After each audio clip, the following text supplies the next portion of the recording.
কি একটা অবস্থা, কিছুই বুঝতেছি না। আপনি কি হতাশ? জি ভাই, আমি তো সার্কিট নিয়ে একটু প্রবলেমে আছি। কি প্রবলেমে আছেন ভাই? ইন্ডাকশন সার্কিট নিয়ে একটু আমার সমস্যা হচ্ছে আর কি, মানে সার্কিটটা ভালো মতো বুঝতেছি না, কিভাবে কি করব। আচ্ছা, তাহলে আপনি তো অবশ্যই আপনাকে কোর্সে জয়েন করতে হবে। আপনি কি চান শিখতে কাজ ইন্ডাকশন চুলার পারফেক্ট ভাবে? যে আমি অবশ্যই পারফেক্ট ভাবে কাজ শিখতে চাই।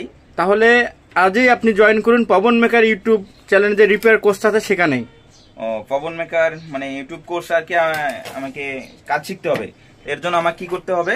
আপনার কিছুই করা লাগবে না, শুধু আমাদের পবন মেকার ইউটিউব চ্যানেলে ঢুকেন, সাবস্ক্রাইব করে ওখানে যে আমাদের হোয়াটসঅ্যাপ নাম্বার আছে সেখানে যোগাযোগ করবেন। যোগাযোগ করার মাধ্যমে আপনার যা শুধু ফোন নাম্বার এবং ঠিকানা দিয়ে আপনি কোর্সে ভর্তি হতে পারেন।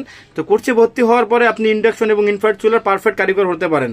তাহলে ঠিক আছে, আমি এখনই পবন মেকার চ্যানেলে গিয়ে আর লিংকে আমি ঢুকতেছি এবং দেখতেছি কিভাবে কাজ শেখা যায়। তো আপনারা চাইলে আর কি আসতে পারেন পবন মেকার চ্যানেলে, একসঙ্গে সবাই মিলে কাজ শিখবো। তো আর কেউ দেরি করবেন না, চলে আসুন পবন মেকার ইন্ডাকশন রিপেয়ার কোর্সে। তো ইন্ডাকশন রিপেয়ার কোর্সের মাধ্যমে আপনারা শিখতে পারেন ইন্ডাকশন এবং ইনফ্রারেড চুলার পারফেক্ট কারিগর।